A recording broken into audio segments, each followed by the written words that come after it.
Astaghfirullah. Assalamualaikum warahmatullahi wabarakatuh.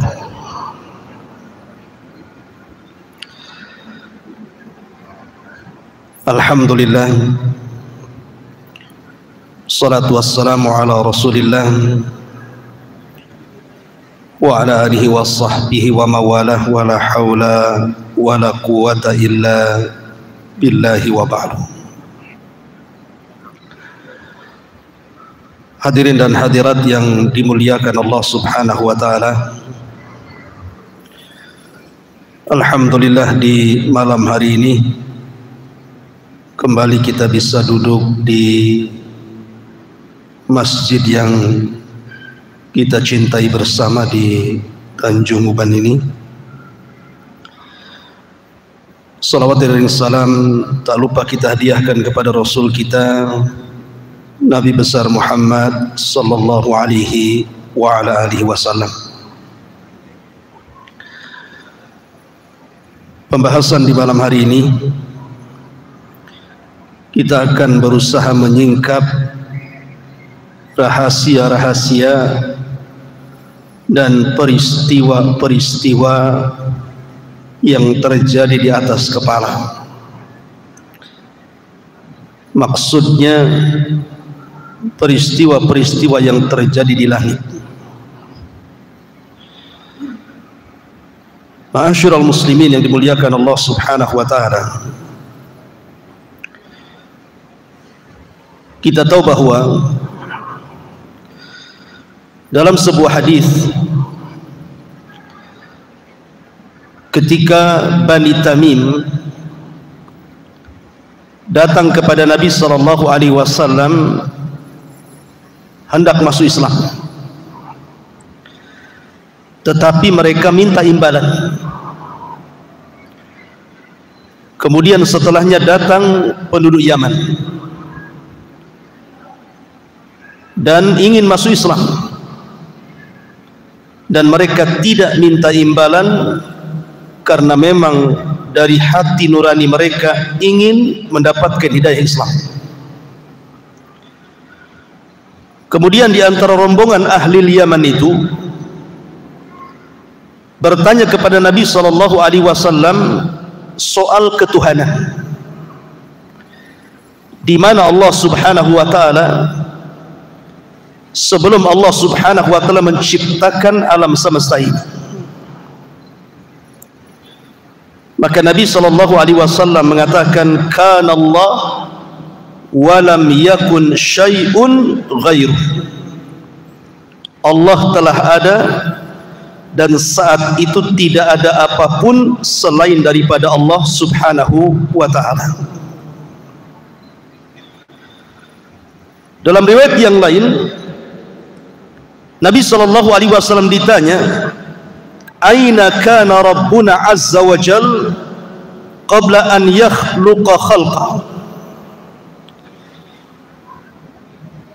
Wahai Rasul, di mana Rabb kita ini sebelum dia menciptakan makhluk-makhluknya, sebelum ada arsy, sebelum ada kursi, sebelum ada langit, sebelum ada bumi, di mana Allah subhanahu wa ta'ala sebenarnya?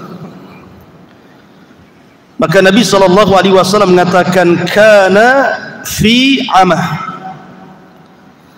ma tahtahu hawa wa ma fawqahu hawa thumma khalaqa arsyahu 'alal ma.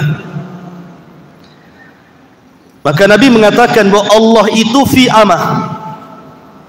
Amah itu artinya kegelapan. Makanya bahasa Arabnya orang buta itu disebut a'mah. Kalau antum pejamkan mata, apa yang antum lihat? Kegelapan. Maka Allah berada dalam kegelapan, di mana di bawahnya tidak ada udara dan di atasnya pun tidak ada udara. Baru Allah subhanahu wa ta'ala menciptakan arsy-Nya di atas air. Ma'asyiral muslimin yang dimuliakan Allah subhanahu wa ta'ala, dari sini kita mengetahui bahwa Allah adalah awal dan sebelumnya tidak ada sesuatu selain daripada Allah Subhanahu wa taala.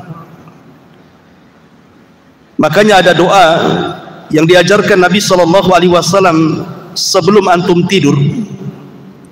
Apa doanya?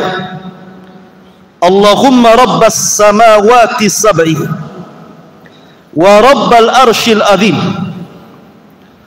rabbana wa rabb kulli syai'in, faliqil habbi wan nawa, wa munzilat taurata wal injili wal furqah, a'udzu bika min syarri kulli syai'in, anta akhidhum binasiyati, Allahumma antal awwal falaysa qablaka syai'un, wa antal akhir falaysa ba'daka syai'un, wa antal zahir falaysa fawqaka syai'un, wa antal batin falaysa dunaka syai'un, iqdi anna ad-daina wa aghnina minal faqri.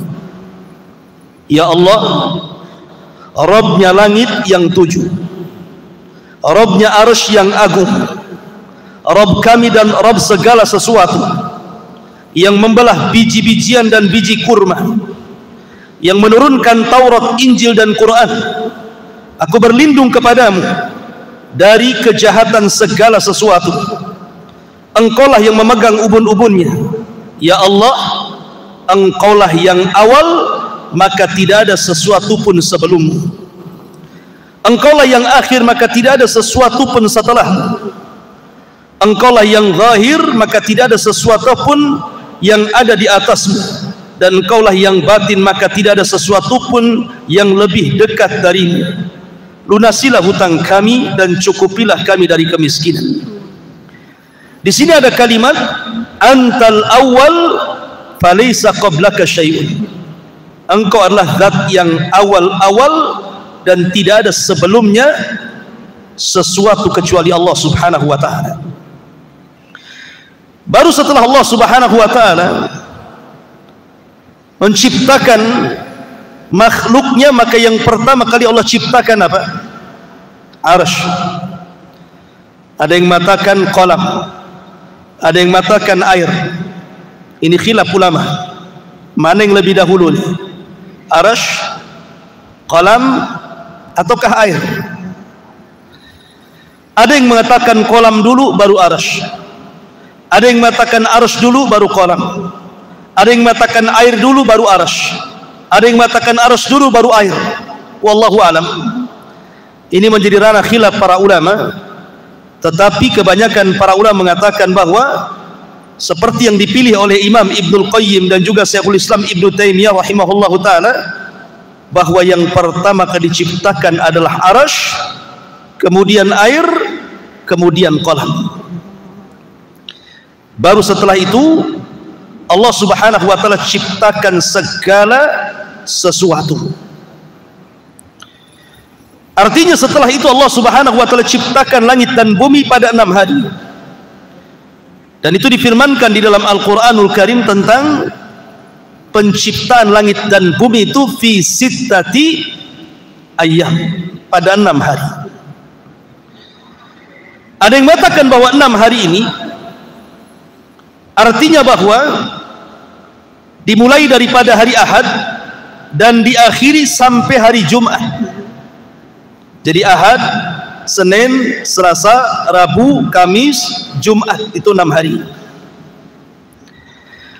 Adapun rinciannya berdasarkan hadis Nabi sallallahu alaihi wasallam bahwa Allah Subhanahu wa taala pertama menciptakan bumi dulu 2 hari, Ahad dan Senin.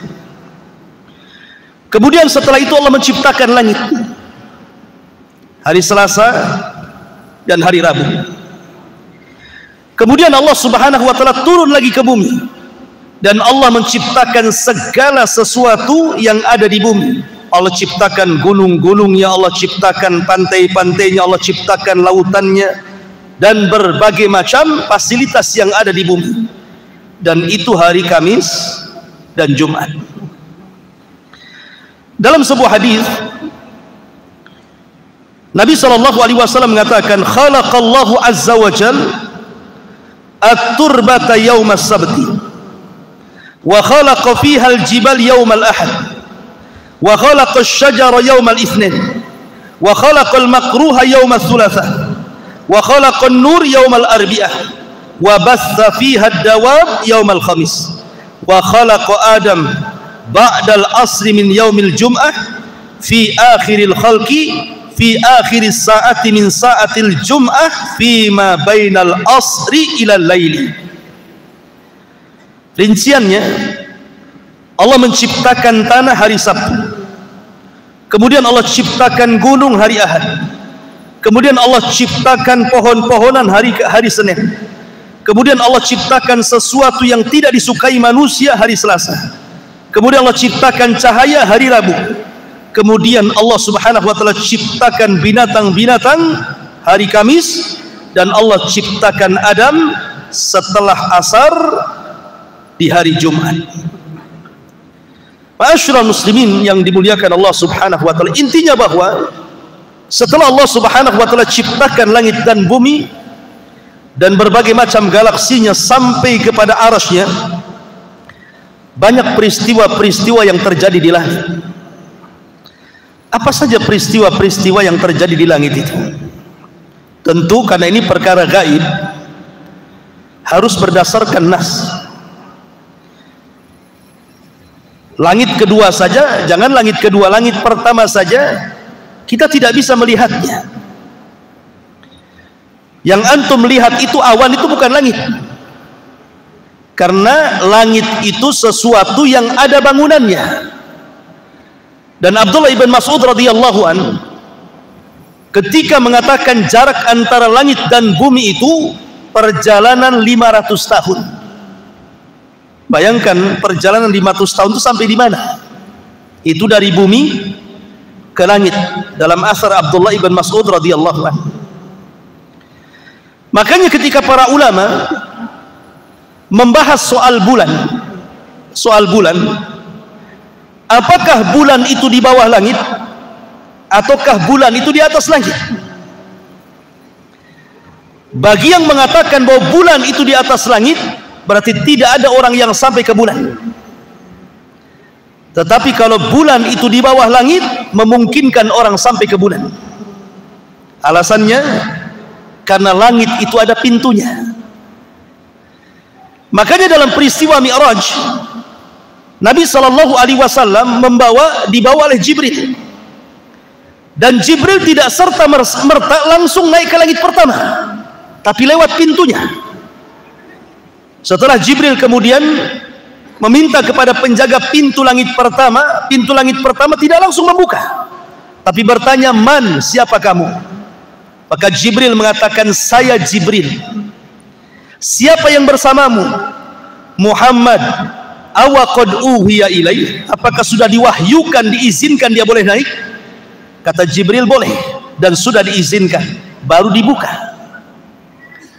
Artinya kalau posisi bulan itu di atas langit, berarti peristiwa Neil Armstrong yang naik ke bulan itu harus minta izin seperti minta izinnya Jibril kepada penjaga pintu langit, kan begitu? Mungkin nggak tuh Neil Armstrong kayak gitu tuh? Assalamualaikum. Waalaikumsalam. Siapa? Neil Armstrong. Mau kemana? Mau ke bulan. Sudah diizinin? Itu tidak tahu saya. Mana bisa kan? Artinya kalau seandainya bulan itu di atas langit, berarti Neil Armstrong itu harus minta izin dulu. Berarti mustahil Neil Armstrong diizinkan naik ke langit. Gak mungkin, dia orang kafir. Mana boleh diizinkan naik ke langit? Mana dalilnya orang kafir tidak diizinkan naik ke langit? Al-Quran yang mengatakan, la tufattahu lahum abwabus sama wa la yadkhuluna al-jannah hatta yalijal jamalu fi sammil khiyat.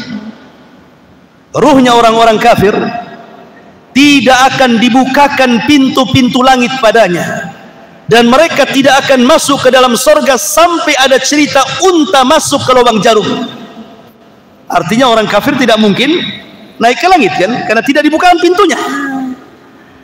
Berarti kalau memang bulan itu posisinya di atas langit, berarti dustalah kisah Neil Armstrong itu naik ke bulan. Tapi kalau bulan itu di bawah langit, mungkin. Karena kalau di bawah langit tidak perlu naik ke pintu, tidak perlu izin kan gitu ya. Tetapi mungkin ini berapa persen?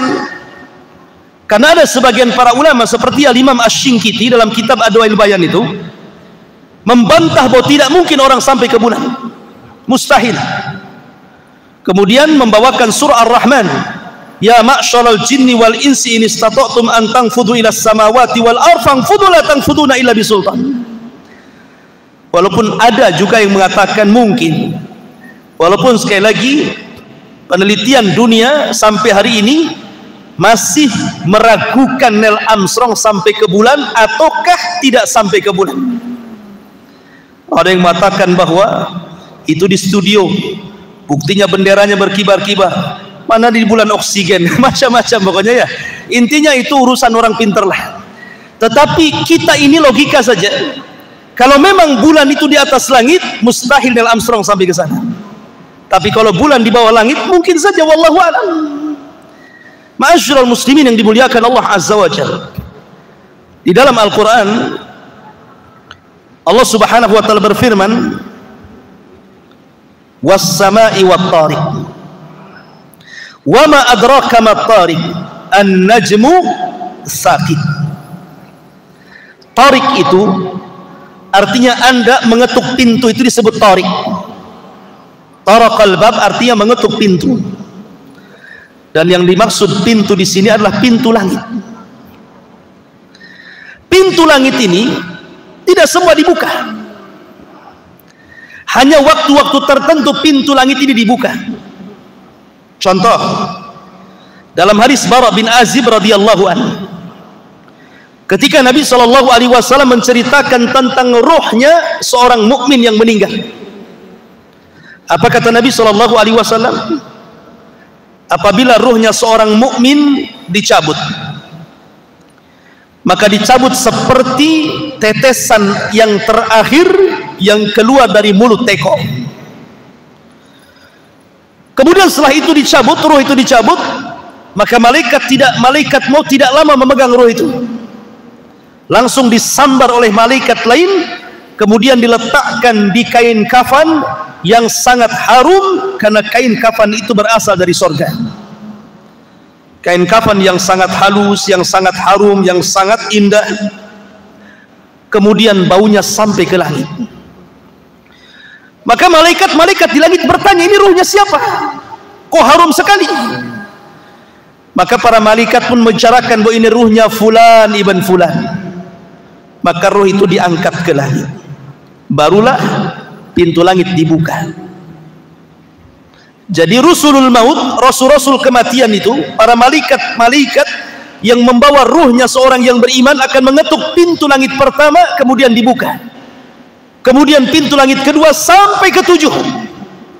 Setelah berhadapan dengan Allah Subhanahu wa ta'ala ruh tersebut, maka Allah Subhanahu wa ta'ala katakan, kembalikan ruh ke dalam jasadnya, letakkan catatannya fil illiyin, di tempat yang paling tinggi di surga.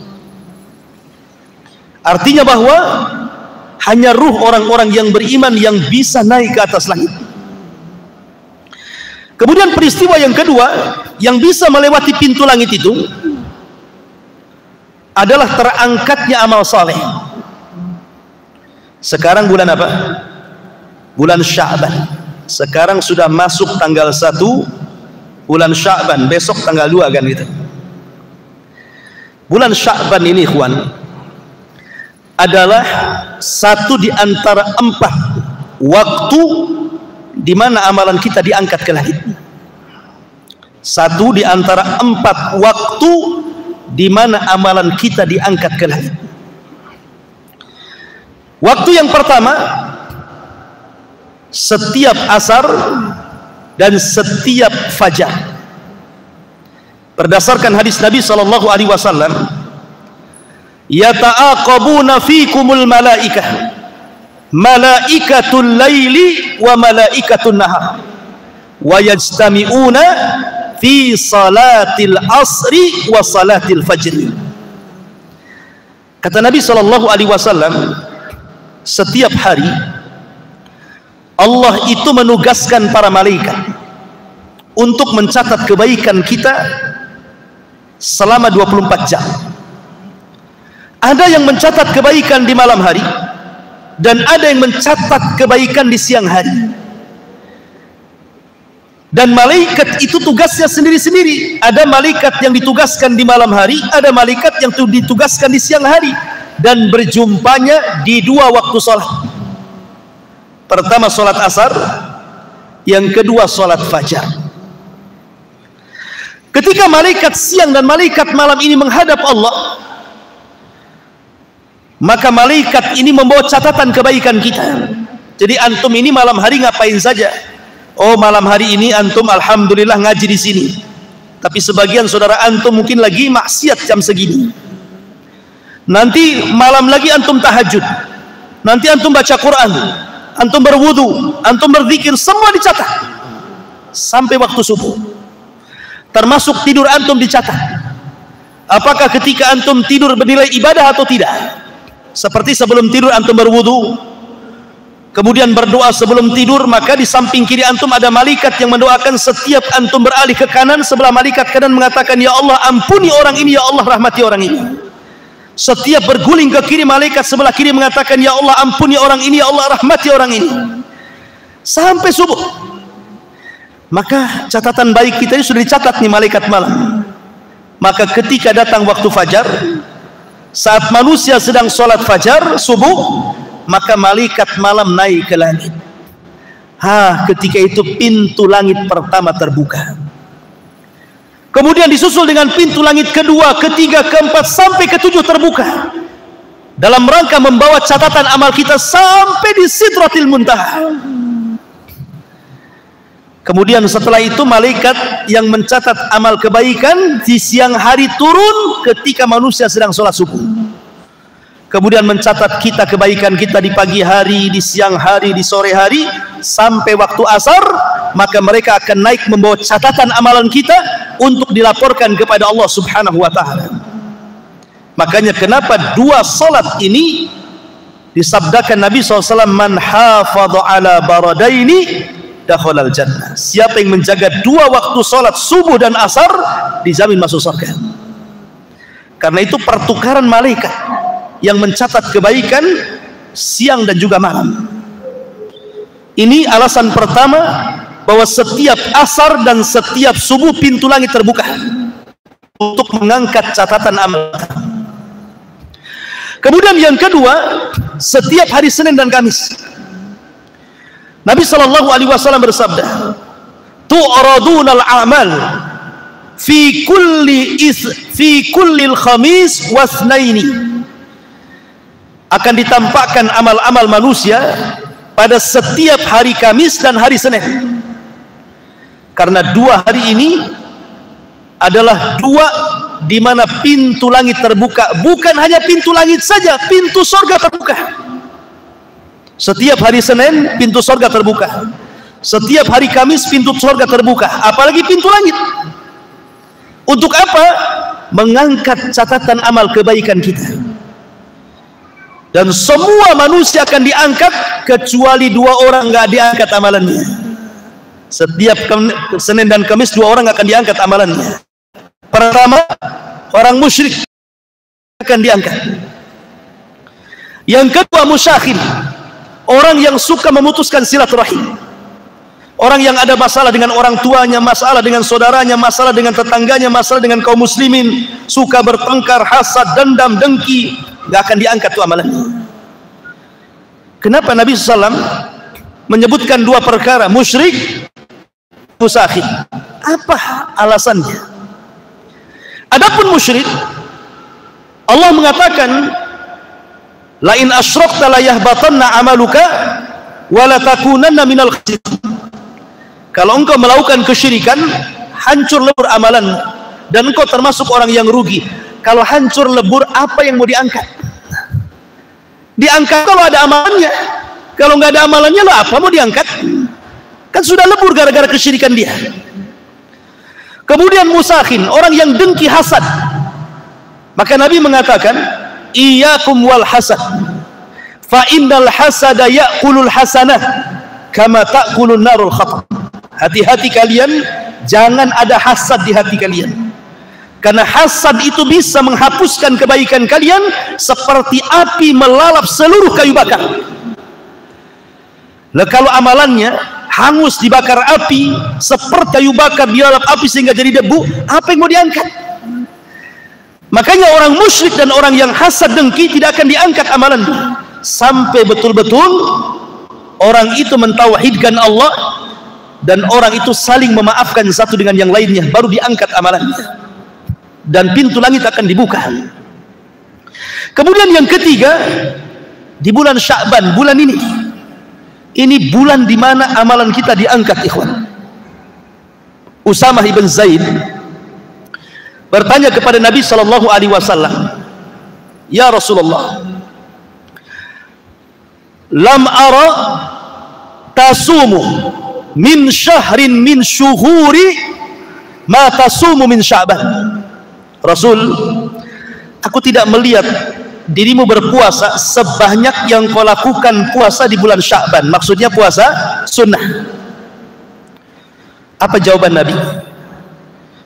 Kata Nabi sallallahu alaihi wasallam, "Dzaka syahru yaghfulun nasu anhu." Itulah bulan yang manusia melalaikan bulan Sya'ban. Bainar Rajab wa Ramadan, karena bulan Sya'ban terjepit antara Rajab dan bulan Ramadan. Rajab bulan mulia, Sya'ban bukan bulan mulia, Ramadan bulan mulia. Artinya Sya'ban itu terjepit di antara dua bulan mulia sehingga orang melupakan. Orang sibuk di bulan Sya'ban ini, sibuk ngumpulin duit untuk Ramadan, sibuk bekerja, nggak peduli, yang penting Ramadan sudah terkumpul duitnya. Apalagi mendekati Ramadan harga mahal semua. Makanya kalau bisa Sya'ban ini borong semua, lupa dengan amal soleh, sibuk dengan dunia. Makanya Rasul mengatakan yaghfulun nasu anhu. Bulan Sya'ban ini bulan yang dilalaikan manusia karena fokus ke Ramadan, Sya'bannya nggak fokus. Padahal Sya'ban ini bulan diangkat di amal. Kemudian Rasul mengatakan wa huwa syahru turfa'u fihi al-a'mal, dan itulah bulan di mana amalan-amalan manusia diangkat ke langit. Kemudian kata Rasul, wa ana uhibbu an yurfa amali wa ana saimun, dan saya suka kalau seandainya amalanku diangkat sementara aku sedang berpuasa. Dari sini kata Aisyah radhiyallahu anha, Nabi itu tidak pernah berpuasa sebanyak dalam satu bulan, menghabiskan puasa, maksudnya puasa sunnah, kecuali di bulan Sya'ban. Kenapa? Nabi SAW mengajarkan untuk memperbanyak puasa di bulan Sya'ban. Karena Sya'ban itu bulan isti'dad li Ramadan, persiapan untuk bulan Ramadan. Kalau antum terbiasa puasa Senin Kamis, puasa Ayyamul Bid, puasa Daud, atau mungkin wanita yang membayar hutang Ramadan tahun kemarin kan itu ya, maka ketika masuk Ramadan gak kaget. Kenapa? Biasa puasa. Coba gak biasa puasa, 1 tahun tiba-tiba datang Ramadan langsung puasa, kaget semua tuh. Perut kaget, semua kaget tuh. Kadang-kadang lupa minum siang-siang, disangka bukan Ramadan. Sehingga minggu pertama biasanya jadi puasa tidur saja, normalnya minggu depannya biasanya. Kenapa? Karena tidak terbiasa puasa, jadi kaget semuanya. Yang kedua, sebagian ulama menamakan Sya'ban itu Syahrul Qurra, bulannya orang yang suka membaca Quran. Sebagian mereka menghafal Quran, sebagian mereka membuka mushaf Quran, sehingga ketika bulan Ramadan yang tadinya tidak lancar sudah lancar, yang tadinya lupa-lupa sudah ingat, yang tadinya ingin hafalannya ketika sholat sudah ada hafalannya. Jadi gunakan bulan Sya'ban ini bulan untuk banyak membaca Quran. Bahkan ulama mengatakan bulan Sya'ban itu bulan pengairan. Rajab nanam biji, Sya'ban mengairi, Ramadan memetik hasilnya, kata ulama. Lah Sya'ban ini pintu langit dibuka 24 jam. mengangkat amalan kita siang dan malam. Sekali lagi, ada dua orang yang tidak akan diangkat sama ketika berbicara tentang Senin dan Kamis.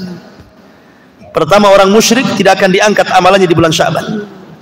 Dan yang kedua, orang yang hasad, orang yang dengki, orang yang suka mutus silaturahim tidak akan diangkat. Makanya pertama, mantapkan tauhid di bulan Sya'ban. Yang kedua, bersihkan hati dari iri dan dengki. Yang ketiga, perbanyak puasa dan juga baca Quran serta sedekah dan amal-amal yang lainnya, karena ini bulan diangkatnya amalan kita, dan bulan ini semua pintu langit dari pertama sampai ke-7 dibuka oleh Allah Subhanahu wa taala. Kemudian yang terakhir,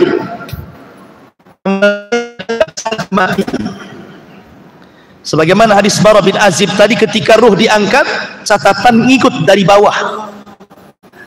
Ketika menghadap Allah, maka Allah mengatakan, kembalikan ruh ke dalam jasadnya, tapi angkatlah fil illiyin, di tempat yang paling tinggi di sorga. Ini peristiwa langit yang luar biasa, di mana pintu-pintu langit terbuka saat diangkatnya amal. Ini yang kedua. Yang ketiga, Allah membuka pintu langit bagi manusia-manusia khusus. Pertama, Nabi Allah Idris alaihi salam. Ketika Allah Subhanahu wa taala mengatakan, wa rafa'na makanan aliyya, dan kami angkat Idris ke tempat yang paling tinggi. Ada sebuah asar, walaupun sebagian para ulama menganggap ini kisah Israiliyah, tetapi ma'ruf dicantumkan dalam kitab-kitab tafsir. Sekali lagi, ini kisah Israiliyah. Kisah Israiliyah itu tidak perlu dibenarkan, tidak pula didustakan, cukup ditelaah saja ya. Kalau cocok dengan Quran Sunnah terima, kalau tidak cocok ya sudah, tidak usah diambil kan itu.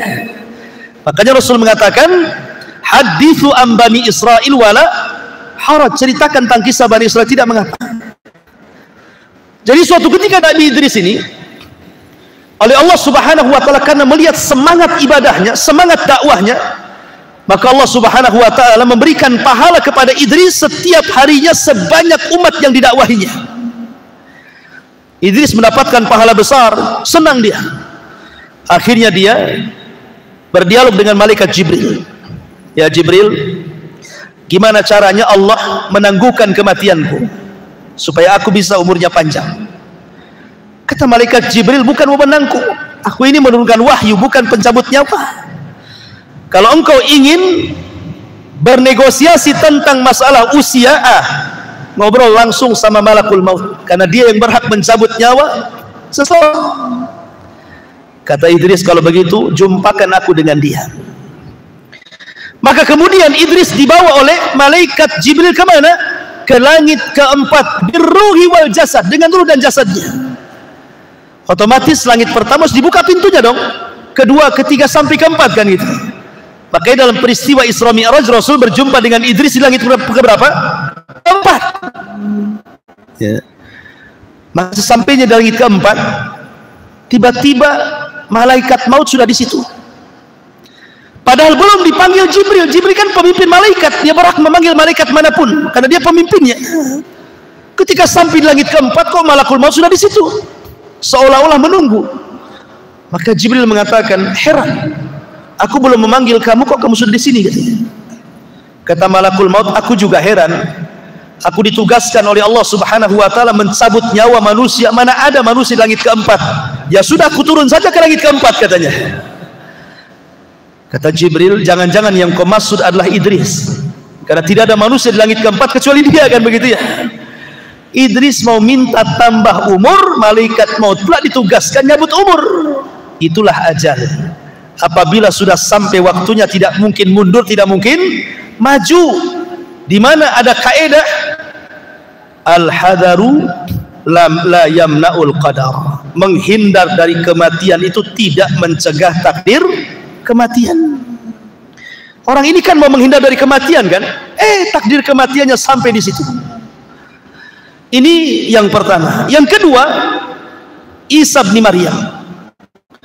Ketika tentara Romawi, orang-orang Yahudi mengepung markas Isa bin Maryam. Ketika itu Isa sedang bersama orang-orang Hawariyun, sahabat-sahabat setia Isa bin Maryam. Isa tahu dia akan ditangkap, dibunuh, disalib. Maka Isa mengatakan kepada murid-muridnya, siapa yang ingin kuserupakan wajahnya denganku, maka kujadikan dia temanku di sorga. Maka satu di antara murid Isa siap digantikan wajahnya, diusaplah wajahnya sehingga mirip dengan Isa. Maka Isa pun tidur, kemudian diangkat ke langit birruhi wal jasad, dengan ruh dan jasad. Kemudian orang yang diserupakan itu ditangkap, disalib dan dibunuh. Maka orang Yahudi mengklaim bahwa mereka sudah membunuh Isa bin Maryam. Padahal Isa tidak dibunuh, Isa tidak disalib, Isa diangkat ke langit. Ketika Isa diangkat ke langit, otomatis pintu langit dibuka. Dan dia pun tinggal di langit kedua bersama Yahya ibn Zakaria. Dan Isa ditemui oleh Rasul birruhi wal jasad, karena belum mati. Maka dia berada dengan ruh dan jasadnya di langit kedua. Beda dengan para nabi yang lain, dijumpai oleh Rasul ruhnya saja, tetapi Isa ruh wal jasad. Ini peristiwa yang kedua. Yang ketiga, peristiwa Isra Mi'raj. Nabi sallallahu alaihi wasallam dimi'rajkan oleh Allah Subhanahu wa taala dari mana? Baitul Maqdis. Kenapa dari Baitul Maqdis? Karena pintu langit sejajar dengan Baitul Maqdis. Kenapa tidak dari Mekah saja? Langsung ke Sidratul Muntaha, turun lagi ke Mekah. Kenapa mesti dari Baitul Maqdis ke Sidratul Muntaha, balik lagi ke Baitul Maqdis, baru kemudian ke Mekah? Ulama mengatakan karena pintu langit sejajar dengan Baitul Maqdis, maka harus dari situ Rasul naik. Yang kedua, Baitul Maqdis itu kiblatnya para nabi, sehingga Nabi SAW harus sampai ke kiblatnya para nabi. Kemudian yang ketiga, di Baitul Maqdis inilah semua para nabi menyerahkan estafet dakwah mereka kepada Nabi. Karena ketika Rasul sampai di Baitul Maqdis, Rasul jadi imam. Di belakangnya para nabi, semuanya para nabi. Dan Nabi SAW jadi imam mereka, seolah-olah para nabi menyerahkan bahwa estafet dakwah kami, wahai Muhammad, ku serahkan kepada kamu. Makanya Nabi ajarannya akan sampai kepada seluruh para nabi yang di belakangnya. Ajaran Islam yang dibawa Rasul akan sampai ke daerah-daerah yang para nabi sholat di belakangnya. Makanya kita lihat bagaimana Islam menyebar di seantero dunia, kan? Ada di mana-mana. Mana negeri para nabi itu? Negeri para nabi itu Syam, Irak, Mesir, Jazirah Arab. Itu negeri para nabi. Dan Islam berkembang di 4 tempat. Mesir berkembang Islam sampai hari ini. Syam berkembang Islam hari ini. Irak berkembang Islam hari ini. Jazirah Arab berkembang Islam dari ini. Kenapa? Karena Rasul jadi imam di belakang para nabi yang pernah mendakwai daerah-daerah tersebut. Bahkan Islam bukan hanya berkembang di 4 negara, Mesir, Irak, Arab, tapi sampai ke semua benua. Benua Asia, benua Afrika, benua Eropa, semua ada Islam. Ma'asyiral muslimin yang dimuliakan Allah Azza wa Jalla, dari sinilah Rasul Sayyidul Anbiya'i wal Mursalin, pemimpin para nabi dan rasul. Baru Nabi diangkat ke langit. Kemudian berjumpa dengan Adam di langit pertama. Kenapa berjumpa dengan Adam? Supaya menjadi ibrah bahwa, karena kita tahu bahwa peristiwa Isra Mi'raj itu kan saat kesulitan dakwah, ikhwan. Paman Rasul meninggal, istrinya meninggal, tidak bisa berdakwah di Mekah, akhirnya hijrah ke Taif, sampai dilempari batu, mau masuk ke Mekah lagi tidak bisa. Jadi Rasul itu sedang kesulitan berdakwah. Lah disitulah Allah Isra Mi'rajkan ke langit. Jadi ketika melihat para nabi, banyak pelajaran yang Nabi SAW ambil dari para nabi di langit. Pertama berjumpa dengan Adam. Sebagaimana Adam hijrah dari surga ke dunia, maka Rasul pun akan hijrah dari Mekah ke Madinah. Kemudian setelah itu berjumpa dengan Isa dan Yahya. Apa hikmahnya? Isa dan Yahya disakiti orang Yahudi. Bahkan Yahya dipenggal lehernya untuk menjadi mahar seorang wanita pelacur bagi seorang raja. Begitu juga Isa, hampir dibunuh kalau bukan karena diangkat Allah. Artinya Nabi pun akan mengalami hal yang sama. Setelah hijrah dari Mekah ke Madinah, dia akan dihadapkan dengan permusuhan bersama orang-orang Yahudi. Bagaimana Yahudi Bani Nadir akan membunuh Rasul. Bagaimana Bani Quraidah yang meracun Nabi sallallahu alaihi wasallam. Bagaimana orang-orang Khaybar yang mengirim tukang sihir Labid bin Asam untuk menyihir Nabi sallallahu alaihi wasallam. Artinya Rasul akan dihadapkan dengan permusuhan besar dengan orang-orang Yahudi.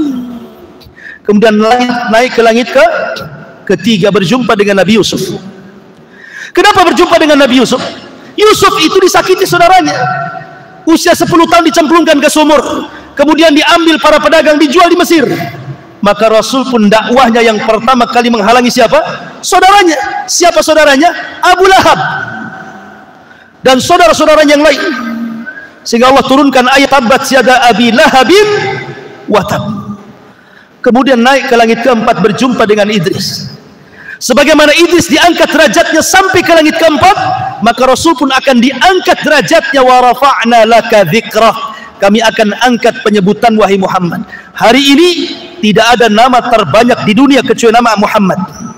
Sebutkan nama, siapa nama yang paling banyak disebut di dunia kalau bukan nama Muhammad?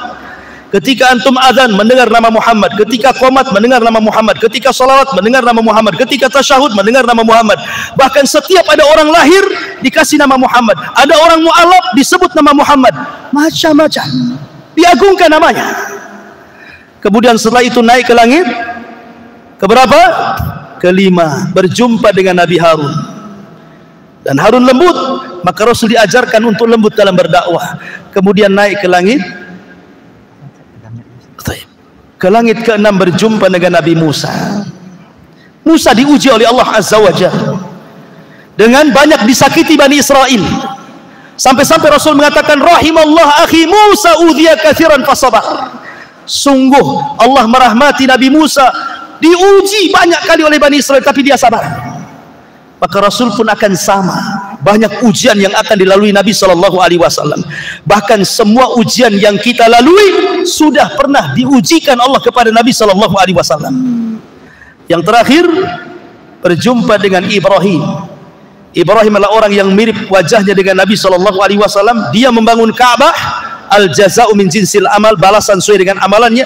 Dia pun bersender di tiang Baitul Ma'mur, Ka'bahnya para malaikat.